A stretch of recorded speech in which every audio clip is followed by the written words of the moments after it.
Langsung aja di langkah pertama, di sini aku udah siapin 150 gram kacang tanah. Karena kacangnya ini masih mentah, jadi kita sangrai dulu ya teman-teman ya. Kita sangrai pakai api sedang sambil terus diaduk seperti ini. Ini kita sangrai kacangnya sampai kecoklatan ya. Kalau teman-teman pengen warna kacangnya lebih cantik, untuk apinya pakai api kecil aja atau super kecil teman-teman, biar warnanya tuh enggak gosong. Ini aku sangrai kurang lebih waktunya tuh sekitaran 8 sampai 10 menit dengan keadaan terus diaduk seperti ini biar matangnya merata ya.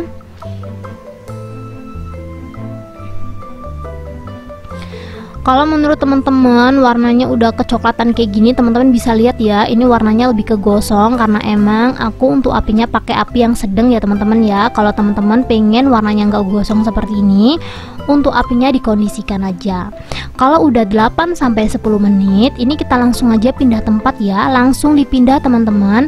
Kalau nggak langsung dipindah, nanti dia bakalan lebih gosong lagi karena wajan atau penggorengannya ini kan masih panas, jadi ini langsung aja kita angkat.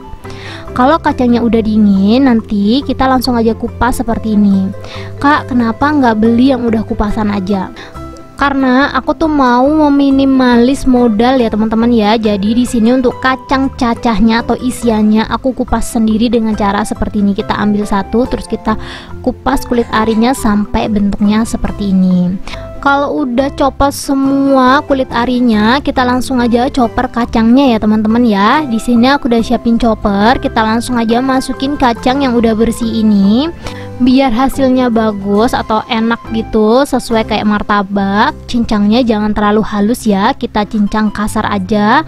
Ini bener-bener aku beberapa kali pencet aja teman-teman, itu pun sebentar banget. Kalau menurut teman-teman teksturnya udah pas, kalian bisa langsung aja lanjut ke step berikutnya ya. Ini dia kacang cincang aku udah jadi kita langsung aja buat adonannya ya. Di sini aku udah siapin wadah, aku bakalan masukin atau pecahin 1 butir telur. Aku bakalan tambahin 2 sendok makan gula pasir. Kedua bahan ini kita kocok dulu sampai si gulanya larut atau si telurnya berbusa. Kalau bisa pakai whisker kayak gini ya teman-teman ya, biar nanti adonannya tuh bisa nggak bergerindil gitu loh. Kalau teman-teman nggak punya whisker, teman-teman bisa beli dulu whisker set ala rekomendasi aku ya. Untuk link produk kalian bisa langsung aja cek rekomendasinya di deskripsi. Ini telurnya udah berbusa, gulanya juga udah halus juga ya atau udah larut. Kita langsung aja siapin timbangan. Kita bakalan timbang tepungnya. Di sini untuk tepungnya aku pakai tepung segitiga biru atau pro sedang. Ini aku timbang kurang lebih 100 gram. Kalau teman-teman belum punya timbangan, sok langsung aja check out timbangan. Cuman 20 ribuan aja, link ada di deskripsi ya teman-teman ya. Di sini ada 1 sendok makan coklat bubuk, setengah sendok teh baking powder yang double acting. Kalau pakai yang baking powder biasa bisa pakai 1 sendok teh. Soda kue kurang lebih 1/4 sendok teh aja ya, segini aja cukup. Biar dia nggak amis, jangan lupa perisa vanila setengah sendok teh. Dan yang terakhir, ini kita timbang air kurang lebih 150 ml. Jadi kita nolin dulu timbangannya, terus kita takar 150 ml air ya teman-teman ya. Kalau semua bahan udah masuk, kita langsung aja aduk sampai semuanya tercampur rata. Ini aku ngaduknya pakai whisker ya teman-teman ya. Jadi teman-teman bisa lihat sendiri, dia tuh nggak terlalu bergerindil banget gitu loh. Kalau cuman ngaduknya pakai sendok, dia tuh agak bergerindil gitu teman-teman, dan hasil harus disaring dulu. Jadi karena ini tuh nggak terlalu bergerindil, teksturnya udah seperti ini aja, kita langsung aja siap masak. Di sini aku udah siapin teflon anti lengket, dipastiin lagi teflonnya nggak ada minyak sama sekali ya. Kalaupun ada, dilap pakai tisu. Setelah teflonnya kering, kita tunggu panas sampai benar-benar panas. Kalau udah benar-benar panas, kita langsung aja tuang adonan secukupnya aja atau sesuai cetakan yang kalian punya teman-teman. Ini aku ukurnya pakai cetakan yang aku punya ya, karena kurang lebar, jadi aku tambahin adonannya. Kalau sudah pas, kita langsung aja tunggu sampai si martabaknya ini tuh mateng ya teman-teman ya. Untuk apinya biar dia tuh nggak gosong, pakai api yang sedang aja gitu loh teman-teman. Kalau teman-teman pengen warnanya lebih cantik bisa pakai api yang super kecil. Jadi ini kita biarin aja seperti ini. Nanti kalau emang teflonnya bener-bener panas ya teman-teman ya, dia tuh bakalan ngeluarin gelembung-gelembung dan itu tuh sarangnya ya teman-teman ya. Kalau teman-teman pakai teflon yang belum panas itu tuh bakalan bantet gitu loh teman-teman. Jadi tips dari aku biar adonan martabaknya ini lembut, kita tunggu teflonnya sampai panas baru kita tuang, nanti dia bakalan berbentuk seperti ini teman-teman. Teman-teman bisa lihat sendiri satu persatu gelembungnya mulai keluar. Kalau gelembung teman-teman gak bisa keluar, itu tandanya teflon kalian itu kurang panas ya teman-teman ya. Tekstur martabak ini nanti tuh walaupun gak pakai ragi, dia tuh tetap lembut banget. Tapi ya gitu, harus dipastiin si martabaknya tuh bersarang. Kalau martabaknya gak bersarak, insya Allah dia tuh bantet teman-teman, gak bisa seempuk ini. Kalau menurut teman-teman udah mateng, bagian dalamnya itu udah nggak ada yang basah, kita langsung aja angkat, kita taruh di cetakan ini ya teman-teman ya. Kita langsung aja siap kasih topping. Tapi sebelum kita kasih topping, kita cetak lagi satu lagi ya.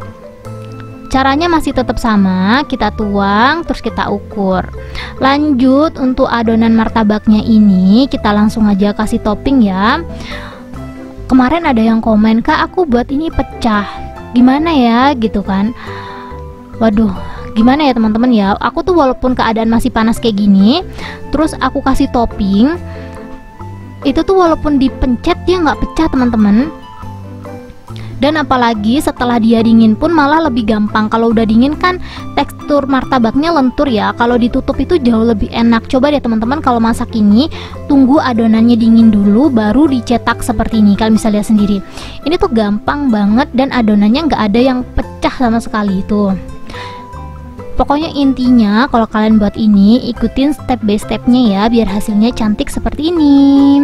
Kita ulangin sekali lagi ya teman-teman ya. Kita ambil ini, kita ambil satu adonannya kayak gini, kita taruh di cetakan pastel, kita kasih ruang buat toppingnya. Setelah itu kita kasih topping. Ini ada kacang yang udah kita siapin tadi ya. Di sini aku pakai 1 sendok makan.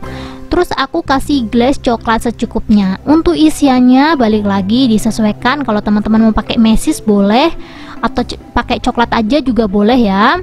Kalau pengen martabak pastelnya gendut-gendut, untuk toppingnya jangan pelit-pelit ya. Kalau toppingnya udah masuk semuanya, kita langsung aja pencet seperti ini. Dan ini dia hasilnya. Tuh, masih cakep ya teman-teman ya untuk hasil keduanya ya. Ini nggak ada yang gagal sama sekali. Walaupun martabaknya udah dingin ataupun masih panas, dia kalau ditutup gitu nggak pecah ya teman-teman ya. Asal untuk adonan dan step by stepnya ngikutin resep RF. Kalau teman-teman nanya, "Kak, beli cetakan pastelnya di mana?" Kalian bisa langsung aja cek rekomendasi cetakan seperti yang punya di deskripsi ya teman-teman ya. Untuk rekomendasi produknya aku bakalan cantumin di situ, jadi teman-teman bisa langsung aja cek. Untuk ukurannya juga kalian bisa langsung aja cek di situ ya. Untuk satu resep jadinya sekitaran 6 piece seperti ini ya. Untuk topping kacangnya tadi tuh masih sisa banyak teman-teman. Nanti deh next aku bakalan olah itu kacang atau topping itu, aku bakalan buat beberapa varian lagi. Jadi stay tune terus aja di YouTube Restar RF. Dan ini kalau teman-teman mau jualan jangan lupa dikemas ya teman-teman ya. Untuk cara ngemasnya kalian bisa langsung aja siapin plastik OP ukuran 12 x 12.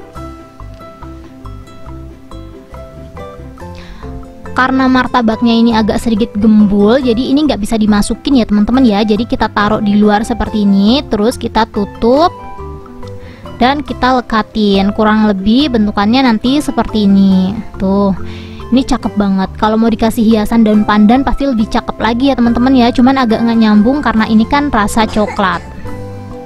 Dan ini dia hasilnya setelah aku bungkus semuanya. Emang hasilnya nggak terlalu banyak, tapi ini tuh gendut-gendut ya teman-teman ya. Ini udah aku diemin nih seharian. Ini udah aku tes di luar ruangan seharian. Besoknya aku angetin lagi di rice cooker gitu teman-teman. Ini tuh masih lembut dan lumer banget. Jadi walaupun dia udah didiemin seharian masih enak ya. Ini langsung aja kita cobain. Bismillahirrahmanirrahim. Seriusan, ini tuh resep simple tapi rasanya enak tuh ya. Ini teman-teman, kalian bisa lihat sendiri, isiannya banyak, coklatnya juga berasa. Buat teman-teman yang penasaran sama rasanya, kalian bisa langsung aja cobain di rumah ya. Buat teman-teman yang udah cobain, jangan lupa tag aku di komentar atau tag aku di Instagram, kasih tahu kita yang di sini gimana rasanya. Thank you buat teman-teman yang udah menonton videoku sampai habis.